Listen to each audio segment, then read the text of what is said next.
ஓம் மங்களேஷாய வித்மகே சண்டிகா பிரியாய தீமகி தன்னோ சம்ஹார பைரவ பிரச்சோதயாது. நெக்ஸ்ட் ஜென் ஆஸ்ட்ரோ நேயர்கள் அனைவருக்கும் ஆஸ்ட்ரோ பூர்ணாவின் அன்பார்ந்த வணக்கங்கள். இன்னைக்கு நாம பார்க்கக்கூடிய சிறப்பு பதிவு அப்படின்னு பார்க்கும்போது சனி வக்ர பெயர்ச்சி பார்க்க போறோம்.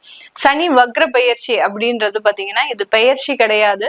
சனி பகவான் தன்னுடைய நிலையிலிருந்து இயல்பு நிலையிலிருந்து வக்ர தன்மைக்கு போகக்கூடிய ஒரு அமைப்பு தான் இந்த சனியினுடைய வக்ரத்தன்மை. இது எத்தனை மாதங்களுக்கு இருக்கு அப்படின்னு பார்த்தோம்னா 27ஆம் தேதி ஜூலை மாதம் வக்ரத்தன்மை அடையக்கூடிய அந்த சனி பகவான் 12ஆம் மாதம் அதாவது டிசம்பர் மாதம் 11ஆம் தேதி வரைக்கும் அந்த வக்ரத்தன்மையோட இருக்க போறார். தமிழ் மாத கணக்கிற்கு ஆடி மாதத்துல ஆரம்பிச்சு கார்த்திகை மாதம் வரைக்கும் இருக்க போகுது. கிட்டத்தட்ட ஒரு 4 மாதங்களுக்கு இந்த சனியினுடைய வக்ரத்தன்மை என மாதிரியாக செயல்பட போகுது. இந்த இடத்துல ஒவ்வொரு ராசி என்பர்களும் என்னென்ன ஒரு மாற்றத்தை அடைய போறீங்க, உங்களுக்கு சில டிப்ஸ், அதாவது நீங்க என்ன செஞ்சா இந்த வக்ரத்தன்மையில உங்களுக்கு அந்த மாற்றங்கள் நல்ல ஒரு விதத்தை கொடுக்கும். ஏன்னா ஒவ்வொருத்தருக்குமே பாத்தீங்கன்னா சனி வெவ்வேறு விதமாக செயல்படக்கூடிய ஒரு தன்மை.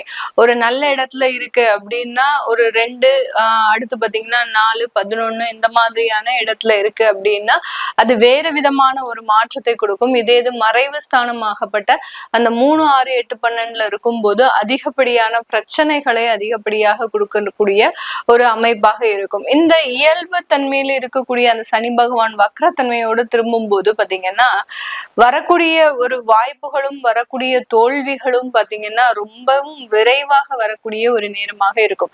ஏன்னா சனி ஒரு குளிர்ந்த கிரகம், அதனுடைய இயல்பு தன்மையை மெதுவாக நகரக்கூடிய ஒரு அமைப்பு தான்.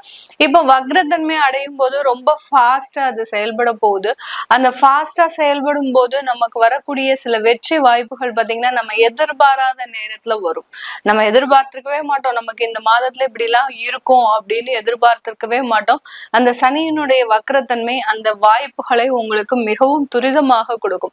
அதே சமயம் ஏதாவது ஒரு பிரச்சனைகள் உங்களுக்கு ஜாதக ரீதியாக இருக்கு அப்படின்னா இந்த டயத்துல பாத்தீங்கன்னா நீங்க எதிர்பார்க்காத நேரத்துல அவமானங்கள், தேவையில்லாத கோர்ட்டு கேஸ் வழக்குகள் இது எல்லாத்தையுமே சட்டுன்னு கொடுத்துட்டு போயிடுவார். நீங்க அந்த பிரச்சனையை ஆராய்ந்து பாக்குறதுக்குள்ள அதனுடைய பாதிப்புகள் அப்படின்றது மிகுந்த ஒரு மனவேதனையை கொடுக்கக்கூடிய ஒரு தன்மையாக இருக்கும். அதனாலதான் யாரு நம்ம ஒரு மொழி வழக்குல சொல்லுவோம் அவன் சனி மாதிரி நம்மளுக்கு பிரச்சனையை கொடுக்குறான் அப்படின்ற மாதிரி சொல்லுவோம். அதனால அந்த சனியினுடைய தன்மை பாத்தீங்கன்னா ரொம்ப வலி வேதனை அடுத்த ஒரு ஜெனரேஷனுக்கு போகக்கூடிய அளவிற்கு அதனுடைய தன்மை இருக்கும். ஏன்னா கர்மகாரகன், நீங்க செய்யக்கூடிய ஒவ்வொரு விஷயங்களுக்கும் எதிர் வினைகள் அப்படின்றது இந்த சனி பகவான் மூலமாக வரப்போகுது. அதனால நம்ம இந்த இடத்துல நீங்க எந்த மாதிரியாக பிரிகாஷனா இருக்கும், எந்த இடத்துல நீங்க சில விதத்துல ரொம்ப எச்சரிக்கையாக இருக்கணும் அப்படின்றத நம்ம இந்த பதிவுல பார்க்க போறோம். இந்த சேனல்ல முதல் முறையா பாக்குறீங்க அப்படின்னா சப்ஸ்கிரைப் பண்ணிக்கோங்க, பெல் பட்டன்ல ஆல் ஆப்ஷன் சூஸ் பண்ணிக்கோங்க. மிதுன ராசி என்பர்களுக்கு இந்த சனி பகவானினுடைய வக்ரத்தன்மை பாத்தீங்கன்னா இவர்களினுடைய ராசிக்கு 10ஆம் இடத்துல சனி வக்ரம் அடைகிறார். ராசிக்கு 10ஆம் இடம் அப்படின்றது கர்மஸ்தானம். கர்மஸ்தானத்துல வக்ரம் அடையும் போது இந்த இடத்துல பாத்தீங்கன்னா உங்களுக்கு தொழில் ரீதியான நிறைய முன்னேற்றங்கள் வரக்கூடிய ஒரு நேரமாக இருக்கும். வேலை ரீதியான நிறைய வளர்ச்சிகளும் இருக்கக்கூடிய ஒரு நேரம். மிதுனராசி என்பர்கள் இப்பதான் ஒரு 2 மாத காலமா ஜூன்ல இருந்து கொஞ்சம் கொஞ்சமா ரிலீவ் ஆயிட்டு வராங்க. நிறைய ஸ்ட்ரெஸ், அந்த ஸ்ட்ரெஸ்ல இருந்து எங்கேயாவது தப்பிச்சு போனா போறோம் அப்படின்ற மாதிரியான சில இடத்துல இருக்கிறாங்க இந்த மிதுனராசி என்பர்கள். அதே மாதிரி தொழிலை கவனிக்கிறதுக்கு முடியாத ஒரு சூழ்நிலை இவர்களுக்கு இருந்துகிட்டே இருக்கு. என்னதான் அந்த தொழில் நல்லா போனாலும் அந்த இடத்துல உங்களுடைய டைரக்ட் பிரசன்ஸ் இருந்தாதான் நல்லா இருக்கும், இன்னமும் நல்ல ஒரு வளர்ச்சி அடையும் அப்படின்னு இந்த மிதுன ராசி என்பர்கள் இவர்களுடைய விஷயத்துல ரொம்ப கேர் எடுத்து செய்யணும் அப்படின்னு நினைச்சிட்டு இருக்கிறீங்க. அதற்குண்டான கரெக்டான ஒரு தருணம் அப்படின்றது இந்த 4 மாத காலம் இந்த சனியினுடைய வக்ரத்தன்மை. இந்த சனியினுடைய வக்ரத்தன்மையில நிறைய மிதுன ராசி என்பர்கள் தன்னுடைய வேலையை விட்டுட்டு தொழிலுக்கு வரக்கூடிய ஒரு தருணம். இது நீங்க நம்புறீங்களோ நம்பலையோ அது எனக்கு தெரியாது. ஆனா மிதுன ராசி என்பர்கள் 50% பேர் வேலையை விட்டுட்டு தொழிலுக்காக வர வரக்கூடிய ஒரு தருணமாக தான் இருக்கும். ஏன்னா இப்போ உங்களுக்கு தொழிலினுடைய ஆசை அப்படின்றது அதிகரிக்கக்கூடிய ஒரு தருணம். ஏன்னா இவர்களுக்கு ஒரு ஃபுல் கான்பிடென்ட் இருக்கும். இந்த ராசியினுடைய அதிபதி புதன் நிறைய டெக்னாலஜி டெவலப்மெண்ட், நிறைய டெக்னாலஜி நாலேஜ் இது எல்லாத்தையுமே வச்சிருப்பாங்க. அந்த நாலேஜை வச்சு நம்ம எப்படியாவது ஏதாவது ஒண்ணு செஞ்சிடணும் அப்படின்னு கடந்த ஒரு 6 மாதத்திற்கு மேலாக அதற்கு முயற்சி பண்ணிட்டு இருக்கிறாங்க. எல்லாமே சக்சஸ்ஃபுல்லா ஆகி வந்துட்டு இருக்கிற மாதிரி இருக்கு. ஆனா கைகூட மாட்டேங்குது அப்படின்ற மாதிரியாக இருக்கும். இதுல நிறைய பேருக்கு இந்த சனி வக்ரத்தன்மை அடையக்கூடிய காலத்துல 27ஆம் தேதி ஜூலை மாதத்துல இருந்து பாத்தீங்கன்னா நிறைய பேருக்கு நிறைய பாசிட்டிவான விஷயங்கள் தொழில் ரீதியாக நடக்க போகுது. இதனால அந்த வேலையில மிகப்பெரிய அளவுக்கு பிடிப்பு இல்லாமல் தன்னுடைய சுய வாழ்க்கையை அந்த தொழிலை பாக்குறதுக்கு உண்டான ஒரு நேரமாக தான் இந்த மிதுன ராசி என்பர்களுக்கு இருக்கும். இது ஒரு மிகப்பெரிய ஒரு மாற்றம். இந்த மாற்றத்துல பாத்தீங்கன்னா உங்களுக்கு ஜாதகம் நல்லா இருந்தது அப்படின்னா நீங்க தான் வின் பண்ணக்கூடிய ஒரு காலகட்டமாக இருக்கும். ஏன்னா சனி பகவான் 10ல ஒரு பாவி அப்படின்னு சொல்லணும். அந்த சொல்லுவாங்க ஜோதிட ரீதியாக. அந்த 10ல ஒரு பாவி அதுவும் சனியாகவே இருக்கும்போது மிகப்பெரிய ஒரு தொழில் மாற்றத்தை இந்த மிதுன ராசி என்பர்கள் கண்டிப்பாக அனுபவித்தே தீர வேண்டிய ஒரு சூழ்நிலையில இருக்கிறீங்க. இதே இடத்துல அரசாங்க உத்தியோகத்துல இருக்கக்கூடியவர்கள் மிதுன ராசி என்பர்கள் நிறைய பேர் பாத்தீங்கன்னா வெளிநாட்டிலயும் சரி தன்னுடைய சொந்த ஊர்லயும் சரி அரசாங்க உத்தியோகத்துல இருக்கிறீங்க அப்படின்னா அந்த அரசாங்கம் உங்களுக்கு உண்டான சில சலுகைகளை 100% கொடுத்தே தீர வேண்டிய ஒரு கட்டாய சூழ்நிலையில இருப்பாங்க. ஏன்னா இந்த இடத்துல நம்ம அந்த பலன்களை வேறு விதமாக மாற்றி சொல்லக்கூடாது. உங்களுக்கு அரசாங்க உத்தியோகத்துல நிறைய வளர்ச்சிகள் இருக்கும் அப்படின்றத விட இந்த மிதுன ராசி என்பவர்களுக்கு அரசாங்க உத்தியோகத்துல இருக்கக்கூடிய சலுகைகள் தான் நம்ம முக்கியமா சொல்ல வேணும். அந்த சலுகைகள் கொடுக்க வேண்டிய ஒரு கட்டாய சூழ்நிலையில இந்த அரசாங்கம் செயல்படும் அப்படின்ற மாதிரியாக இந்த மிதுன ராசி என்பவர்களுக்கு அவர்களினுடைய வளர்ச்சிகள் அப்படின்றது ஒரு நிலையாக ஒரு வளர்ச்சியாக இருக்கணும். அந்த நிலையான வளர்ச்சி தான், அதாவது ஸ்லோ அண்ட் ஸ்டெடியான ஒரு டெவலப்மெண்ட் தான் ஒருவருடைய வாழ்க்கையில முக்கியமான ஒரு தருணத்திற்கு கொடுக்கும்.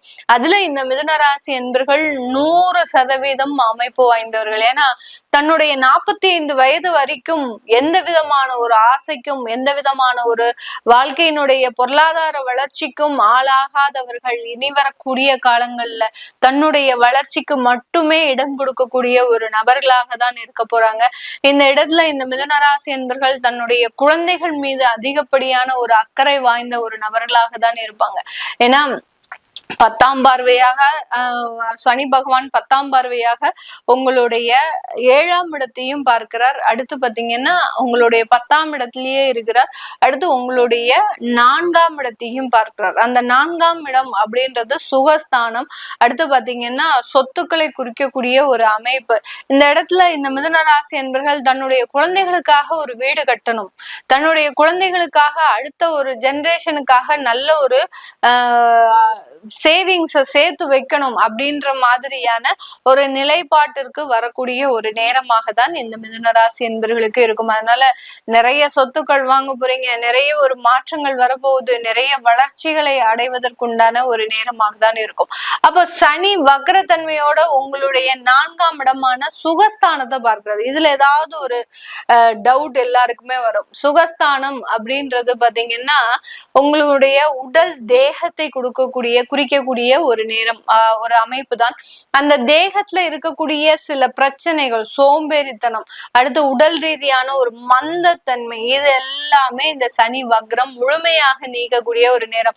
ஒரு இடத்துக்கு போவோம் அப்படின்னு கிளம்பியாச்சுன்னா ஏதாவது ஒரு தடைகள் வந்துருது. அப்புறம் அந்த இடத்துக்கு போகிறதுக்கு உண்டான ஒரு ஆசையே மறைந்து போயிருது அப்படின்ற மாதிரியாக இந்த மிதுன ராசி என்பவர்கள் இருப்பாங்க. இந்த 4 மாதத்துல பாத்தீங்கன்னா பிளான் போட்டபடி செயல்படக்கூடிய ஒரு அமைப்பு. இந்த இடத்துல நம்ம இந்த தேதி இருக்கணும் அப்படின்னா கண்டிப்பாக இருப்பீங்க. அதுல எந்த வித மாற்றமும் வராது. அதே மாதிரி இந்த வேலைகளை கரெக்டா இந்த நேரத்துல செய்து முடிக்கணும் அப்படின்ற ஒரு ஆசை இருக்கும்.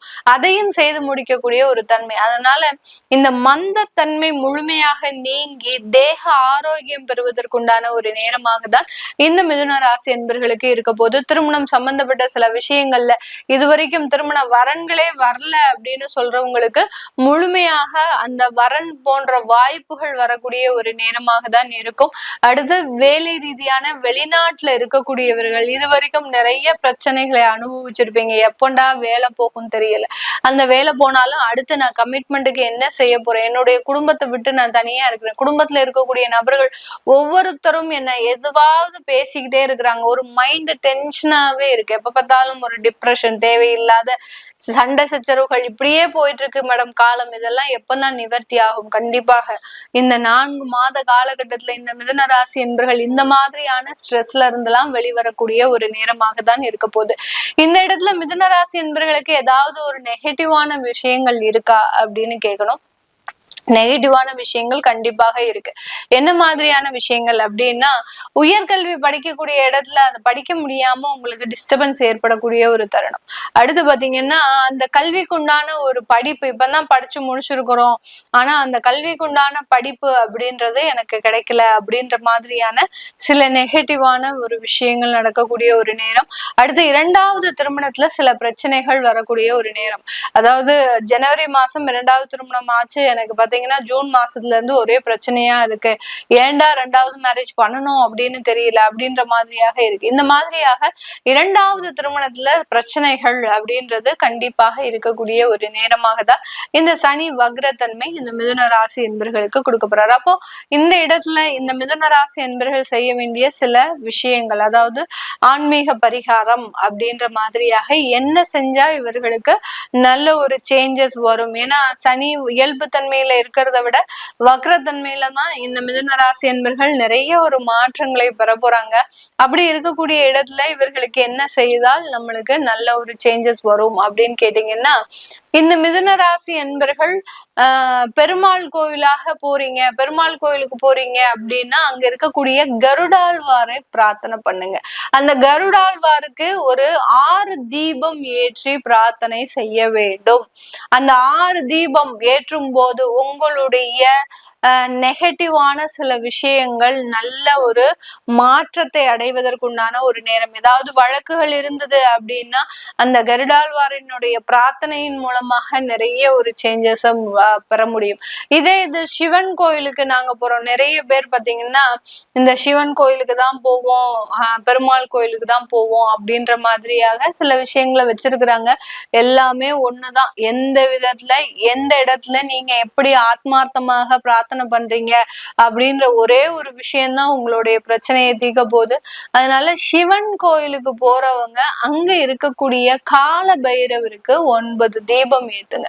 அந்த கால பைரவருக்கு 9 தீபம் ஏத்தும் போது அந்த மிதுன ராசி என்பர்களுக்கு நிறைய இடத்துல ஒவ்வொரு இடத்துலயும் இருக்கக்கூடிய பிரச்சனைகள் அப்படியே ஜீரோவா மாறிக்கிட்டே வரும். என்னடா இது நம்மளுக்கு ஒரு அதிசயமா இருக்கு, எப்படி ஒரு மாற்றங்கள் ஏற்படுமா அப்படின்ற மாதிரியாக அந்த மாற்றங்களை நோக்கி பயணிக்கக்கூடிய ஒரு நேரமாக தான் இந்த மிதுன ராசி என்பர்களுக்கு இருக்கும். இந்த மிதுன ராசி என்பர்கள் மேக்சிமம் இவர்களுக்கு இப்ப நடக்கக்கூடிய தசா புத்தி அப்படின்னு பார்த்தோம்னா சனி திசை, புதன் திசை, இந்த மாதிரியான தசா புத்திகள் இருக்கும்.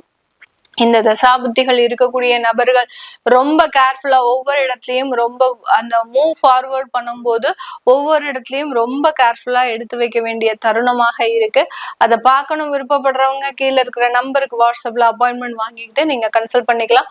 உங்களிடமிருந்து விடைபெறுவது உங்கள் ஆஸ்ட்ரோ பூர்ணா. நன்றி, வணக்கம்.